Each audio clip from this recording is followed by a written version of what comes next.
I'm here today with a very amazing human being. Just met her, and met her through a mutual friend, Tally. Yeah. And Tally said the best things I've ever heard her say about anybody. You're an amazing human being, self-reflective, emotionally intelligent, all these big words she used to describe you. And, she really respects you a lot. And I appreciate you being here today. Yeah, so, thanks this for is, having me. Yeah, Rachel Wallis. So, okay. So just kind of introduce yourself. And then let's start off like your childhood, your upbringing, growing up, a little bit into that. Yeah, so born and raised in Los Angeles, California. I actually come from, it's a well-off family, middle class, upper middle class. My mom's a lawyer. My dad was an English professor. He's retired now. I have 2 older brothers and a twin sister. I can't really speak for my older brothers, but they struggled with addiction issues. I have struggled with addiction issues. I've been sober for almost 6 years at the end of November. Congratulations. Thank you. Yeah. And my twin sister is totally normal. She has a normal reaction to drugs and alcohol, which is so wild. She is such a kind human. She owns her own tattoo shop. She's a great mother. It's it's so crazy to see. Yeah. So she's really inspirational for me. But I had there's some physical abuse in the house. It was sort of passed down. My older brother was sort of aggressive with my brother, who's 4 years older than me. I have a brother who's 8 years older, 4 years older, and then me and my twin sister. Yeah. And anger issues sort of run in the men in my family. I actually got a lot of those anger issues too. There was a lot of entitlement and arrogance within that, feeling really misunderstood for a really long time, and just totally not being grateful for anything that I was handed as a child, because I felt so out of place. But I never needed for anything. My parents were great providers, and even though they were great providers, I still felt unlovable. And I think I like to say maladjusted to life. I feel like I came out of the womb in sort of an existential crisis a little bit. I think being a twin, there's a lot of comparison. I mean, there's comparison in general between siblings, but when you're a twin, there's a lot less identity. You're sort of paired together, and your pairing is your wholeness. We were always the Wallis twins, never Rachel or Zara. Even when I still run into people from middle school, they're like, oh, you were one of the Wallis twins, right? And I'm well, I'm Rachel, but yes. I still also belong to that. I don't know how much of a role that played, but definitely made me feel less important. But mostly I was just depressed and anxious as a child. And I don't think that had anything to do with my parents. You know what I mean? I think it's just how I was born. It's crazy because a lot of it's we wonder about that. Okay, if we grow up, parents do everything they can to raise you right, work hard, show you how to live properly in the world. But yet, some of us still go astray.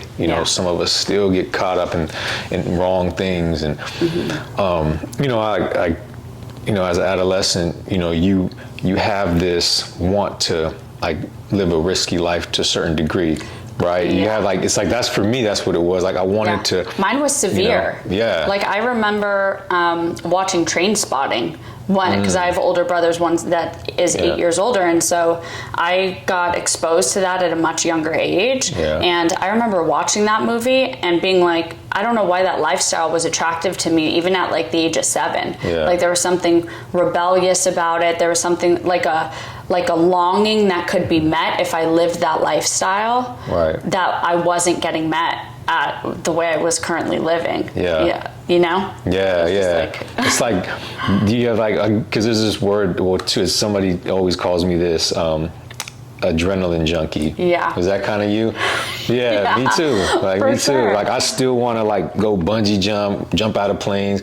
People are like, you're crazy. Like, you're an adrenaline junkie. Like, but for me, I channeled that want through, like, I robbed banks. You know, it's crazy because I robbed banks. People thought it was really about the money, but for me, it was more to feed that feeling I got, that rush. And I never did heroin. I've done drugs, but I never did heroin. But I know people have compared that rush, like, to that, you know. So that was how I got mine. Like how about you? Like, when did you get to a point where you started getting involved in drugs, and why do you think you got involved in drugs, and where did that lead you in life? Like, well, I think I always had this weird sort of paradox within myself where I wanted to be good, but I didn't know how. And then I was attracted to this lifestyle of, like, okay, if I can't be the best, then I might as well be the worst. You know what I mean?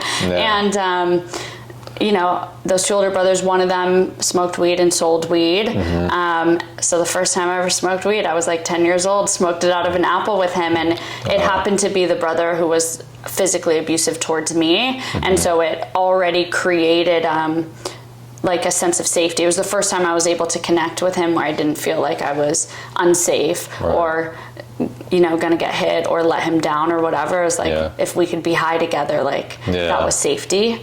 And that was really, like, my first experience with drugs. And then my oldest brother, who I admired so much, he was sort of my father figure.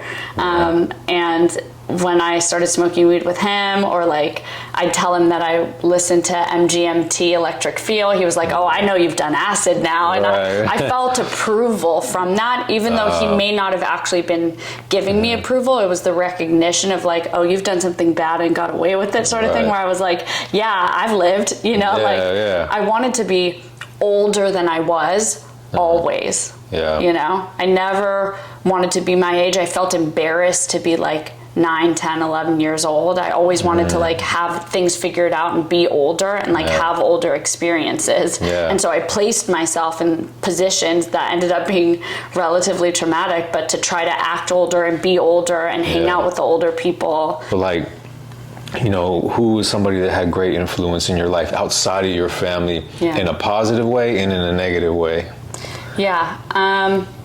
So I'd say a lot of my drug abuse got really out of hand when I went to college. I had done a lot of drugs in middle school and high school, but I was still functional. And then I got to college and I met my people. And I got to college and I met him, as we all do. We meet the person, and he was one of those people who, like, our souls instantly recognized each other. And I don't know if it was like a tortured soul sort of thing, or like we just were caught in each other's energy in a way that I've never felt so forced to be around someone. And he had been trying to recover from a heroin addiction. He'd been like homeless on the streets before, like down on like 5th and San Pedro, you know. Basically since he was 14, and I met him while I was in school, and while I was in school. I told my family that I was going to school, and of course they're supporting me, and I'm actually like homeless, doing drugs, talking to the raccoons on the street, and spending all my rent money on getting drugs and then selling them. And yeah, when I met him, we just went down that rabbit hole. So really you were bad. You were homeless, living on the streets, using drugs, spending your money on drugs. Like, talk a little bit about that, like that experience. Like, how did that feel? You know, I really thought that the drugs were doing something for me that I didn't have the capacity to do for myself. You know, I thought I was like connecting to the universe, and I really felt one with something bigger than me. And that's the experience I was getting from drugs and alcohol at that time. And that's the experience I thought I was having with this person also. And so I was happy to go down that rabbit hole with him. I thought I was just going to be this wanderlust child. Every once in a while, that delusion would be smashed by like getting a phone call from my mom and being like, hey, I haven't heard from you in 6 months. And me being like, what? I thought it's been like 3 days, you know, like just not knowing time, really not living in any form of reality. And really what ended up happening is he and I really loved each other, but we didn't know how to love each other because of all the drugs and the alcohol and the trauma. And he was like overdosing and in and out of the hospital. And I had really only overdosed once. And, you know, Wow. So, if you don't mind me asking, where is he at now? he died. He did? Yeah. Wow. Yeah. He died from heroin addiction and some mental health stuff. It's not 100% clear. He's just a beautiful, beautiful human, but just couldn't get any semblance of, you know, some sort of sobriety under his belt. Wow. And you overdosed, right? Yeah, I've overdosed before. The first time I overdosed, I was 18, and I had like snorted a morphine pill that somebody had gotten, and I just didn't think it was a big deal at the time. Like the first time it happened, you're sort of like, it was an accident, like, you know, like not a big deal, even though everyone around you is like scared shitless. But that's the thing about the lifestyle that I was living. I was surrounding myself with other people who were behaving and doing the same things that I was doing. And so, you know, we all just like, or laugh it off and continue to drink and use, you know, because at least I didn't die this time. Jeez. How did you overcome that? I mean, to be where you are now, it's crazy to think about, like, you know, wow, you know, because like I mean, I've interviewed some people who've overcome some very tough things, but to me, there's nothing harder to overcome than addiction. Especially, you know, heroin. I mean, like you, I've seen a lot of people die, a lot of people overdose, you know, and I was a contributor to that. You know, I was the guy on the other side too, selling it to people, which is why I've dedicated my life to helping people now, because as much as I do good now, I can never make up for all the wrong I've done, but at least I could try to live better every day and help people. And so I see, like, now you're that person that's helping people, that's inspiring people, that's doing wonderful things. But how did you transition out from that life to where you are now? Pain. To be honest, pain. When that boyfriend died, I still used for about another year. It was about 10 months. But something broke inside of me where the effect that I was getting from drugs and alcohol wasn't relieving me of the pain that I was feeling on a daily basis anymore. And that was the only thing keeping me going. And so I knew that I needed help because I couldn't help myself anymore. Because where I was getting solution, where I was getting help from, was the drugs and alcohol, and they weren't helping me anymore. And so after that, I was like, help. You know, just like, I don't know what I'm doing. I don't know what the fuck I'm doing anymore. You know, and I actually ran to my sister for help, which is so crazy. Dang. Yeah, so it was when like 4 a.m, and I just like banged on her door, and she let me in, and she's an angel. I'll never be able to thank her enough for that, you know. Wow. And so what happened? Like, how did you get the help? Like, what steps did you take to recover from that? And I mean, you know, you're always a recovering addict, you know. But like, how did you? What got you on that path to being a recovering addict, and how are you able to maintain that now today? Yeah. Well, I'm really lucky. That boyfriend who died, he had tried to get sober previously. And so I had been introduced to a community of people who were sober through like living spiritual principles, you know, having faith in a power greater than themselves. And so I saw that it was possible, that it could work. And so by the time I was broken enough to really ask for help, I was like, oh, there's somewhere I can go. I also really needed to be separated from my drugs and my alcohol because I couldn't say no on my own. You know, there were certain things, like I remember towards the end of my addiction, like things would be put in front of me or offered to me, and my whole body would be screaming like, no, like, please don't do this. Like, you can't stay up another day. Like, it's not gonna help. Like, you can't be nodding out on people's couches. And like, I felt like a zombie. Like, something took over, and I just like grabbed it anyway, you know? Dang. And I remember thinking to myself, like, I'm gonna die like this, and I just have no control. I have no control. And so really asking for help from my family, and I did go to treatment.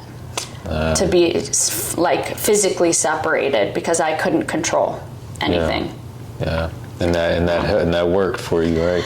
Yeah, I think that there's a beautiful synchronicity within the universe that, like, desperation, right timing, and the help that's being offered. And I was really lucky. Like, I had just turned 23, and all of those things lined up in my life, like, really beautifully. And I was willing to, like, listen and just take in everything that I could in a way that, you know, I never had been willing to before. And I've been applying all of that to my life ever since, you know. And same thing with you. It's like, I've created so much destruction. I've caused so much worry. I've robbed everybody who's ever loved me of their peace of mind, truly. And I didn't want to be somebody else's tragedy anymore, you know? And so anything that I can do to help somebody who's suffering with this kind of thing, whether it's like mental health stuff, which I've suffered from too, eating disorder stuff, addiction stuff, like I'm pretty passionate about all of it. So anyone that is willing to ask for help, I'm there, you know? Yeah. Oh, that's beautiful. That's amazing, you know, because it's like that's the most selfless thing that, you know, anybody can do, you know, just like offer their help to others, you know. And so many people need to do that, because when you went knocking on your sister's door, she opened it for you and gave you that help. Exactly. And so it's a beautiful thing when you return that. And so I want to ask you about your friend. What was his name? Your Kyle. Kyle. Yeah. If Kyle was alive. Oh God. Right? Yeah. Like, you probably been if Kyle was alive, like, how would you think he would feel about you right now, the person you are today? I think he'd be proud. You proud? Yeah, I think so. He'd be really proud. He really wanted, I feel like my soul recognized his soul in the way of like I said earlier, we wanted to be good and didn't know how, just didn't have the tools to live life in the way that we wanted to, couldn't express ourselves the way that we wanted to. And I think that he would be so proud that I found a way to be able to do that, to be like in alignment with my integrity, my morals and my values as a person, and to be able to do that without seeking relief from something other than service, you know? Right. I think you'd be really proud. And what would you tell little Rachel, you know, before she took that first hit, before she befriended that first negative person in her life? What would you tell her? Oh God, you're worthy. I think the tape that I had, and that still comes up sometimes, but now I have tools to combat, is the voice in my head tells me that I'm irrevocably broken. And if that's the voice in your head, that you're inadequate, you're unworthy, you're unlovable, you're irrevocably broken, then nothing can fix you, you know? And that's a really hopeless place to be. So now I know, like, there's this universal law that energy is neither created nor destroyed, and I sort of live my life knowing that, like, if you're energy and I'm energy, even this table is energy, this couch is energy, like, I'm a small part of a greater whole. And if I can remember that, then, like, whatever is directly in front of me that I can be useful towards, like, that's the energy that gets put out in the universe. And, like, it makes me feel useful, you know, to have that mindset. Exactly. Energy is always transferred, you know. That's the same way I feel. So you surround yourself with good energy, you know, you're going to be amongst that. But you get around the negative energy, it's going to transfer over to you, whether you like it or not. And, whether you like it or not, totally. And then being in prison, it's like so much negative energy. Like, every corner you hit, there's negative energy. You could be in a 6x10 with somebody who just has this the worst energy in the world. In some way, you have to be able to still remain positive in that world. And that's a challenge. And even out here in this world, you know, there's so much negativity around. So what would be a message you would give to people out there who are trying to be around positive energy? Where can they find it? What can they do to be amongst it? If they're in a bad place right now, it could be at home, and they could be in a maybe being abused or something. There's just where can they go to find help? Where can they go? Like how you went to your sister, and they say they don't have that. Where can they go to seek some help or some positive energy in their life? Yeah, I'm a big advocate of changing perception. I think that hurt people, Yeah. right? Pain begets pain. And there's a shift that happened for me in my recovery journey, where I realized that when people are being mean or aggressive to me, that they're actually just hurt. Now, there's not a lot that I can do about the people who aren't willing to see that they're just hurt. But I can be as kind, as compassionate as possible, make sure that I don't take it personally, because their pain isn't about me. Right. You know, it's just not about me. And then what I get to do with that is like harvest my energy in a way where I don't have to like defend or reject anybody, because it's not about me. I let them have their experience, and then I get to harvest my energy and be of service somewhere else. And I find that like humans have this sixth sense that nobody wants to talk about. And it really is that we can read each other's energy when we're in integrity with ourselves. And so if you're around those negative people, I implore you, like, explore on your own. Like, sit in a Starbucks, like, walk down a random street, hold a door open for somebody, pay for somebody's coffee who's in line behind you, and like, the weirdest, most beautiful connections will be made. Like, I've made some crazy connections running into people randomly at parks or like walking dogs, and just like, you know, men who are like 60 years old who I should have nothing in common with, that I'll talk on the phone for 2 hours because we both believe in a power greater than ourselves in the universe. And like, you know, all of a sudden we're best friends. And I'm like, what? you know, I think humans' most basic need is a sense of belonging. And if we can grant that to somebody by just saying hi, or I like your shoes, or like, I hope you have a good day, or your eyes are beautiful, or whatever it is, you know, like that creates hope, and it creates connection, and it creates a sense of belonging, where like all humans have this voice inside their head that's just like this relentless hamster wheel of like, I'm not good enough, or what are they thinking, or can I change someone's perception of me? And it's like, maybe just grant someone permission to be themselves, you know, for a second. Like, So before we go, I want to ask you a few more questions. First, about your tattoos, because you got more tattoos than I do. But, well, I'm really lucky. That twin sister I told you about is a tattoo artist. She owns her own tattoo shop. She's extremely talented. What's the name of her shop? Opal Tattoo Studio. Opal Tattoo Studio. Where at? It's right by Pan Pacific Park. Okay. Opal's. I'm gonna go Beverly. to her. I want to get some more work. I'm gonna go to her for sure. Yeah, she's extremely talented. That's good. What is it? And what do tattoos mean to you? And I know you probably ain't gonna answer because I can't, but I'm gonna ask anyway. What's your favorite tattoo? I literally get stopped in the supermarket like regularly with people asking me that question, or what was your most painful one? For me, tattoos, like, they tell a story. You know, I love this idea of like, I mean, I have some tattoos from when I was like 15 that I just like are kind of bullshit. Like, they don't really mean anything. I just like thought that they looked cool. But to me, that tells a story, you know, and there's certain things like quotes that I have on my body, or things that I have that have shifted meaning, you know, the more I experience life, where I'm like, wow, I didn't even think that was wise before, and now it means so much to me, you know? I love the idea of like my skin being able to tell a story without me even saying anything, you know, which is cool. My favorite tattoo right now is probably the one on my face, because my sister did it, and it's so like bright. It's nice. Yeah. Oh yeah. Thanks. But I have a lot of like really deep, meaningful tattoos too. Like, my grandma passed away about 6 months ago, and my sister and I found a journal that she wrote in, and at a thing that she was at, and one of the prompts, one of the questions she was asked was like, why do you want to keep living? And her first answer was, why not? We just thought, she was also a Scorpio, and we just thought that was so funny, and so we got that tattoo.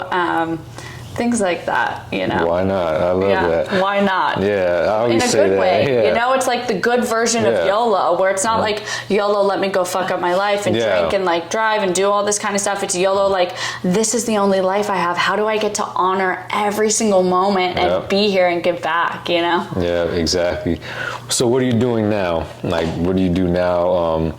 And what are some of your goals going forward? Like, what do you want to accomplish down the line? Yeah, so I hadn't been in school for 5 years. I owned my own dog walking company for about 4.5, 5 years. Nice. It was amazing to me. Dog is God backwards, unconditional love on this earth, you know? Right. But now I'm going back to school. I'm getting my drug and alcohol counseling license. Wow, I work at congratulations. thank you. I work at a substance abuse mental health facility currently. And then I'm going to be going to school to get my therapy license. And the ultimate goal is to create a curriculum based around recreational play therapy to do like group self-esteem building exercises, just like getting outdoors, remembering how to have fun and like incorporate play back into being an adult. Because but before I got sober, like I couldn't even remember the time I had like a real belly laugh or like remembered how to play. Like somewhere between the ages of like 7 and 10 years old, the message got transmitted to me that playing is embarrassing. Like it's almost embarrassing to let yourself have fun. And so like now that I know how to do that in a way that's like vulnerable and confident, like fun and creates connection, like I want to bring that into like the recovery world, you know, mental health world too. It's like, remember, like life is serious, but if we take it too serious, we rob ourselves of the opportunity for like connection. That's really like what leads to isolation. So I'm like, play all the time, no matter what, like make people laugh, have fun, you know? Well, I'll tell you, all the stuff that Tali said about you is true. Now that I know you, all these amazing things she said about you is definitely true, and I'm so happy that you came here and shared, you know, some of your story with me, and I know it's going to inspire others. And if others, let's say, want to, you know, reach out to you or learn about you or something, is there any way they could reach you or follow you or something? My Instagram is @the_inked_peach. Ink like tattoo ink. right. @the_inked_peach. @the_inked_peach. Other than that, eventually, like when I become a therapist or whatever, like I'm sure I'll be in that recovery world and people will hear about me then. For now, I'm just starting out on my journey. And then, if they ever wanted to like DM me, gain connection, anybody who's ever like gone through any significant loss, like I've done a lot of grief work and learning how to incorporate like a joy for life back into that process. Like I'd be happy to talk about any of that stuff for sure. Cool. Well, I'm definitely going to follow you and continue to be in contact with you and then watch you along your journey and hopefully help you in any way, and we can help each other because it seems like we both have kind of a similar mission, and I appreciate your time. Thank you. Thank you.